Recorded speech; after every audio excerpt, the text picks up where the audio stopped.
Bueno, después de haber visto los supuestos y algunos términos teóricos básicos y haber identificado algunas pruebas que utilizan los neurocientíficos para el estudio de la memoria, vamos a mostrar la taxonomía o la clasificación de los tipos de memoria según los neurocientíficos. El caso clínico, el caso clínico más importante en esta taxonomía, que influyó en esta taxonomía, es el caso de Henrik Gustav Molaison. Es una persona que murió hace unos pocos años, que en el año 53 se le hizo una extirpación, se le extirparon los dos lóbulos temporales. Es una persona que tenía unas crisis epilépticas muy fuertes y bueno, en ese tiempo se hacía ese tipo de cirugía tan invasiva, que sí, ciertamente le mejoró el problema de la epilepsia, pero le generó otros. En una exploración neuropsicológica clásica, y ahí empleo un poco de terminología de cómo se suelen presentar estos casos, pero se dice que su coeficiente de inteligencia se preservó más o menos igual que antes de la operación. No tenía dificultades a corto plazo, en memoria a corto plazo, lo que se llama. Eso quiere decir que, por ejemplo, podía mantener una conversación. O en términos de pruebas neuropsicológicas, si yo le pasaba una prueba, como vimos antes, de los dígitos del WAIS, y le digo una secuencia de números, 7, 5, 3, 4, la persona es capaz de repetirme 7, 5, 3, 4. Si le digo 5 números, seguramente me repetía perfectamente 5 números.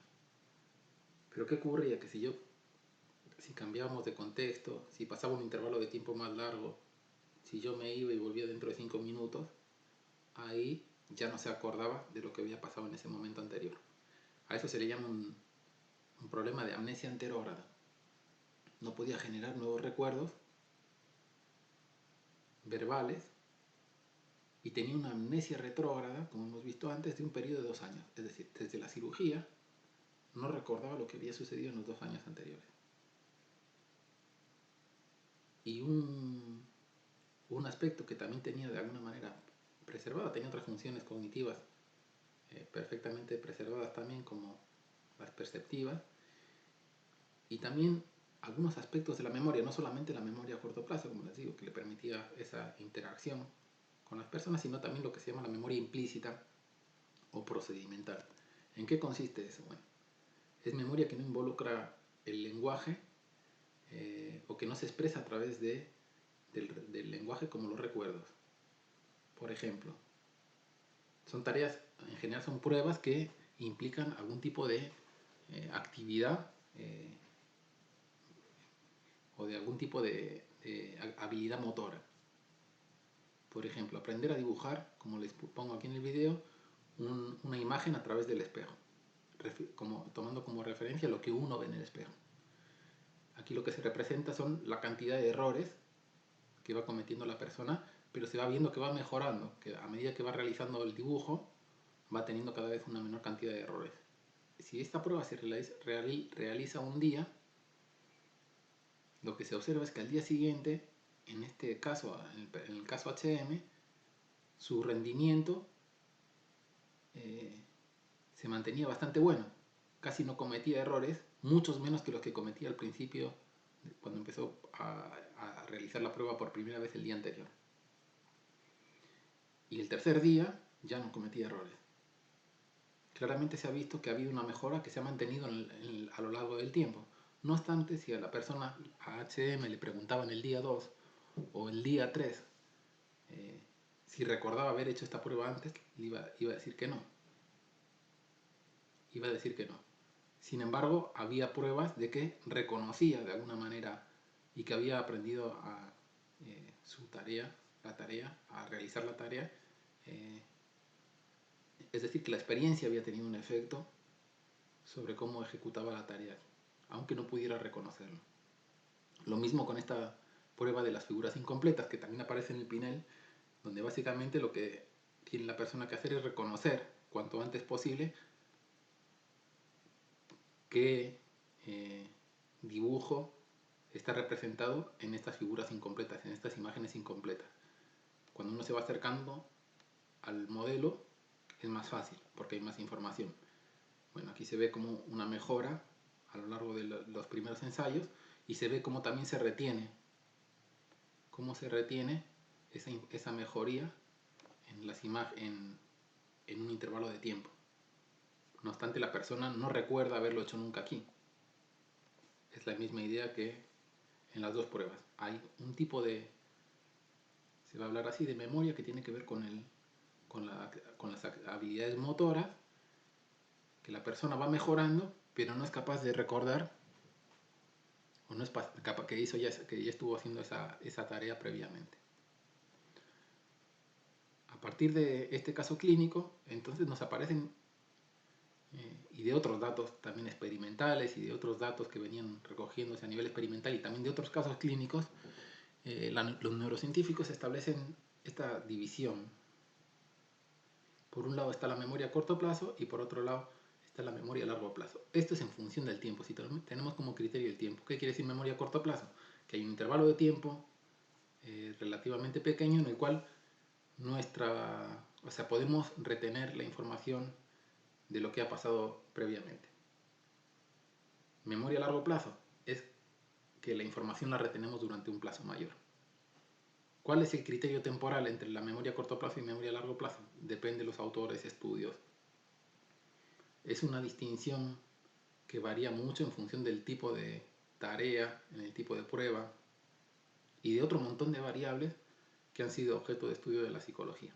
No te puedo decir que la memoria a corto plazo dure 12 horas y la memoria a corto plazo a largo plazo es a partir de esas 12 horas. Esos criterios dependen más del tipo de memoria estudiada. Dentro de la memoria a corto plazo también se habla de la memoria de trabajo, como un subtipo de memoria que involucra, como decía antes, algún tipo de ejercicio con la información en el tiempo que se está reteniendo. Por ejemplo, si yo les digo, como veíamos antes, en la prueba de los dígitos del WISE, repite la secuencia de números 7, 3, 5, pero al revés, uno tiene que darle vuelta. 5, 3, 7. Bueno, ese ejercicio de rotar se puede hacer con números, pero se puede hacer también con imágenes que involucra una rotación en la imaginación. Ese ejercicio se le llama, se dice que implica una carga de memoria de trabajo, que es un término, como ven, que tiene que ver también con la idea del procesamiento de información, como se emplea también en computación, ¿no? Y otra forma de clasificar la memoria ya no es en función del tiempo, sino es en función de la cualidad de la memoria. Y ahí vamos a ver, por un lado, lo que es la memoria declarativa o explícita. Es aquella que involucra lo que yo puedo decir y se divide en lo que yo puedo decir de lo que ha sucedido en mi vida, en mis experiencias, que es la memoria biográfica, o también se le dice memoria episódica, y lo que es la memoria semántica, que es lo que se dice que es el conocimiento del mundo.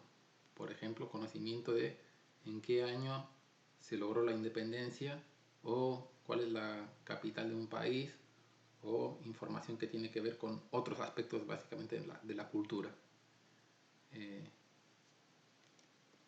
Y por otro lado, memoria que no involucra el lenguaje, se habla de memoria procedural, no declarativa o implícita, y en general es memoria que involucra o aprendizaje de habilidades o de respuestas que tienen ciertas características de las respuestas reflejas, como vimos en el condicionamiento.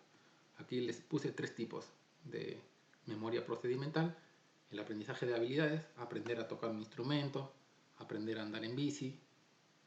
Aprender estas tareitas en las pruebas neuropsicológicas son esas tareas que involucran algún tipo de secuencia motora.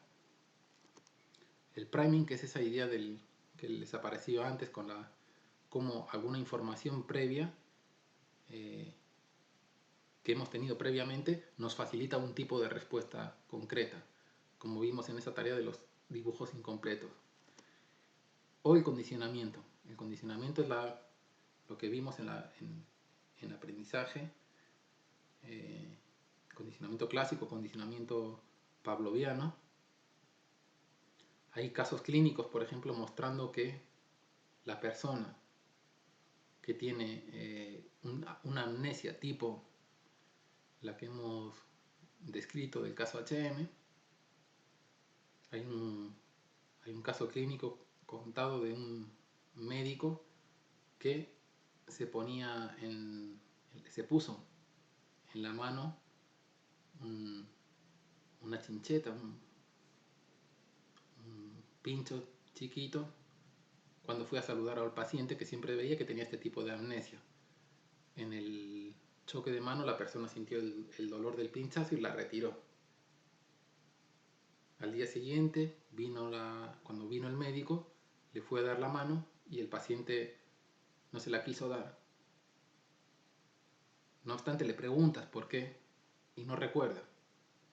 Pero si hay un tipo de retención, podríamos decir de reconocimiento, hay un tipo de reconocimiento que se expresa en ese rechazo a darle la mano, que aparece casi como una respuesta, podríamos decir, más de tipo refleja, emocional, básica, pero la persona no recuerda cuándo, dónde aprendió o no puede justificar de una manera a partir de la experiencia esa respuesta.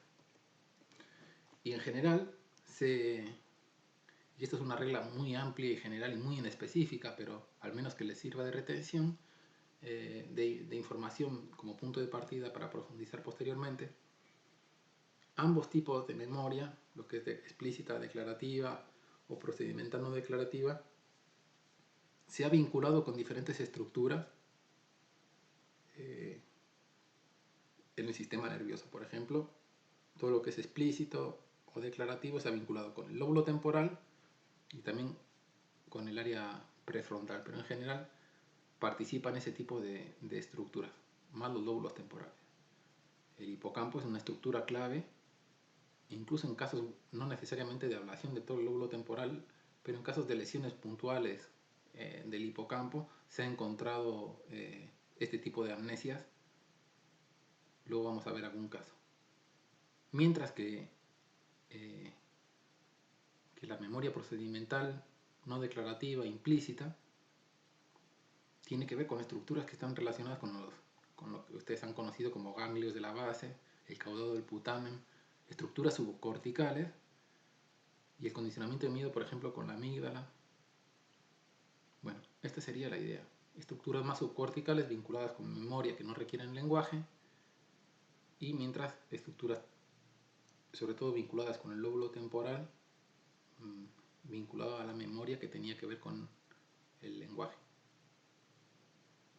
Ahora vamos a ver un par de síndromes que tienen que ver con, que tienen cuadros amnésicos importantes.